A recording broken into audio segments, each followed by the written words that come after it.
Assalamualaikum warahmatullahi wabarakatuh. Selamat pagi anak-anak semua. Gimana kabarnya? Semoga selalu sehat ya.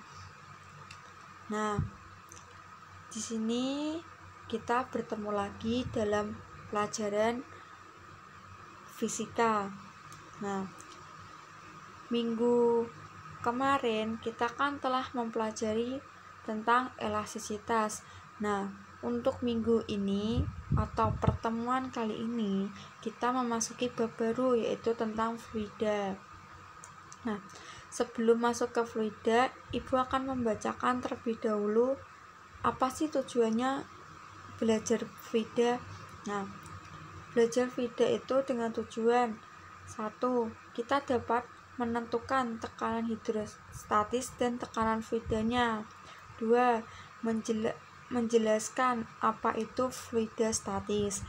Nah, lalu mari kita simak PPT yang Ibu share.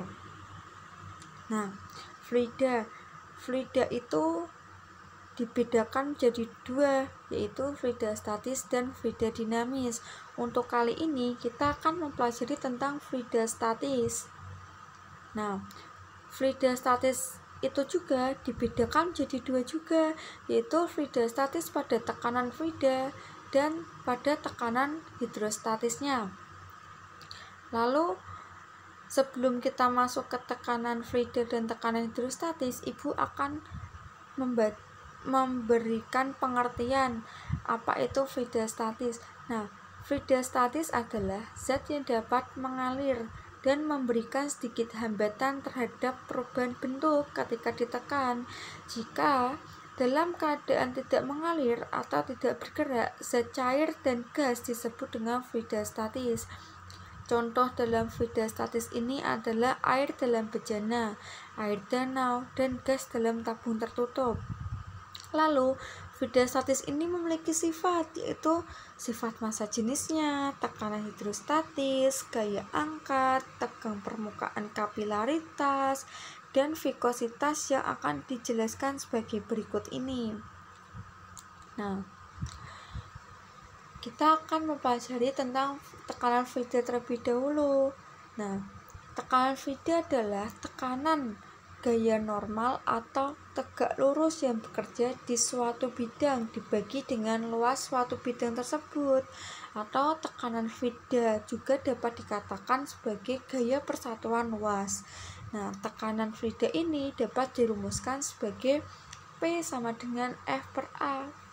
Keterangannya, P sama dengan tekanan atau satuannya Newton meter persegi atau Pascal.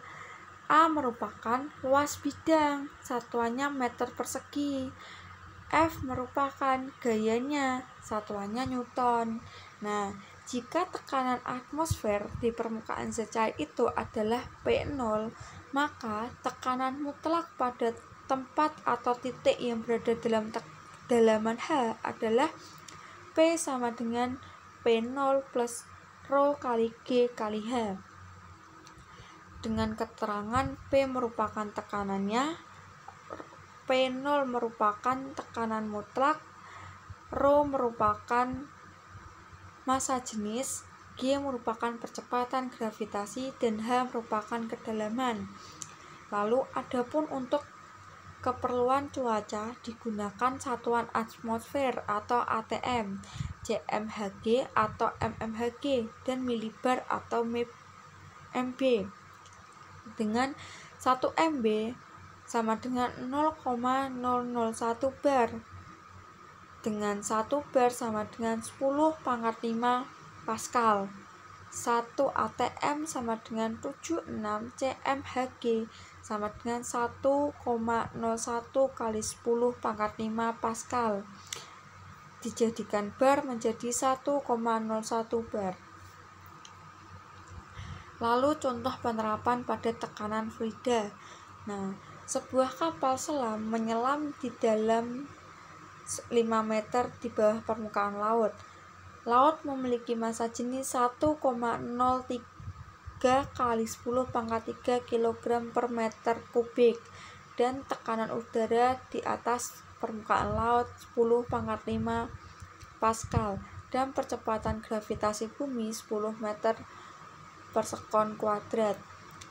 Tentukan tekanan hidrostatis pada kapal selam tersebut.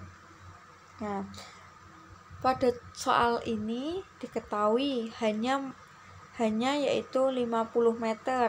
Rho airnya sama dengan 1,03 kali 10 pangkat 3 kg per meter kubik. P0-nya sama dengan 10 pangkat 5 PA. Gravitasinya 10 meter per sekon kuadrat. Nah, ditanyakan pH-nya berapa? Jawab, pH sama dengan P0 plus Rho kali G kali H. 10 pangkat 5 tambah 1,03 kali 10 pangkat 3 kali 10 kali 50. Nah, 10 pangkat 5 plus 5 1,5 kali 10 pangkat 4. Lalu 10 pangkat 5 plus 5,15 kali 10 pangkat 5. pH-nya sama dengan 6,15 kali 10 pangkat 5 PA atau satuannya Pascal. Lalu pada tekanan hidrostatis. Nah, tekanan hidrostatis itu merupakan zat cair atau fluida dalam keadaan diam atau statis, menghasilkan tekanan sama untuk semua titik-titik yang mempunyai kedalaman yang sama. Lalu, dengan kata lain, tekanan hidrostatis adalah tekanan yang diberikan fluida diam pada kedalaman tertentu. Besar tekanan pada massa jenis ini bergantung pada kedalaman massa jenis dan luas permukaannya. Lalu persamaan tekanan hidrostatis ini adalah pH sama dengan Rho kali G kali H. pH merupakan tekanan hidrostatis dengan satuan Newton per meter persegi. Rho merupakan massa jenis cairan dengan satuan kilogram per meter kubik. G merupakan percepatan gravitasi dengan satuan meter per sekon kuadrat. Dan H merupakan ketinggian cairan dengan satuan meter.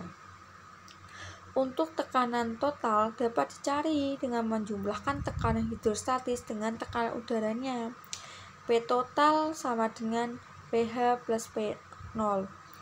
Dengan keterangan P total sama dengan tekanan total dengan satuan Pascal, pH sama dengan tekanan hidrostatis dengan satuan Pascal, dan P0 sama dengan tekanan udara luar dengan satuan Pascal. Nah, ini contoh penerapan pada hidrostatis. Nah, seekor ikan berenang di akuarium. Ikan tersebut berada 50 cm dari permukaan akuarium. Berapakah tekanan hidrostatis yang diterima ikan dengan massa jenis air 1000 kg per meter kubik dan percepatan gravitasi bumi 10 meter per sekon kuadrat? Lalu pertama kita diketahui H sama dengan 50 cm, kita jadikan ke dalam meter, jadi 0,5 meter. Rho sama dengan 1000 kg per meter kubik. Lalu G sama dengan 10 meter per sekon kuadrat. Nah, dari soal itu ditanya pH-nya berapa, lalu dijawab pH sama dengan Rho kali G kali H, sama dengan Rho-nya 1000, G-nya 10, H-nya 0,5. Jadi tekanan hidrostatis ikan berenang di akuarium itu sebesar 5000 Pascal. Nah, di sini anak-anak semua telah dijelaskan apa itu fluida tentang fluida statis, dan tekanan fluida, dan juga tekanan hidrostatis. Nah, anak-anak semua,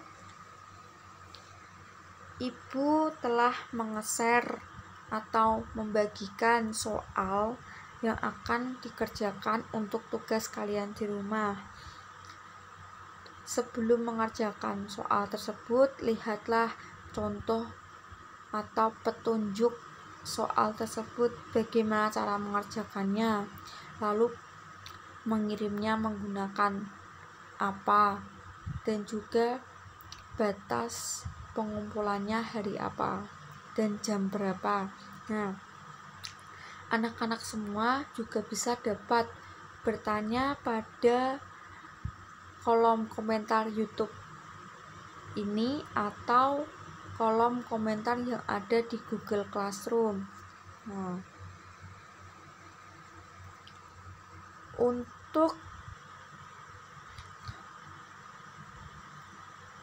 untuk selanjutnya, Ibu akan akhiri pembelajaran pada pagi hari ini. Nah, sebelum Ibu akhiri, Ibu akan memberitahukan tentang materi untuk pertemuan berikutnya, yaitu tentang hukum Friedel-Statis. Nah, sebelum nanti kita masuk ke dalam hukum Friedel-Statis, Ibu akan menyuruh kalian untuk mempelajari terlebih dahulu apa hukum Friedel-Statis. Nah, setelah dipelajari nanti akan Ibu ulas kembali tentang materi hukum Friedel-Statis. Nah, pesan Ibu sebelum diakhiri ini, tetap semangat dan jaga kondisi, janganlah keluar rumah kalau tidak ada kepentingan apapun. Nah, cukup sekian materi yang dapat Ibu sampaikan pada pertemuan kali ini. Semoga dapat bermanfaat. Wassalamualaikum warahmatullahi wabarakatuh.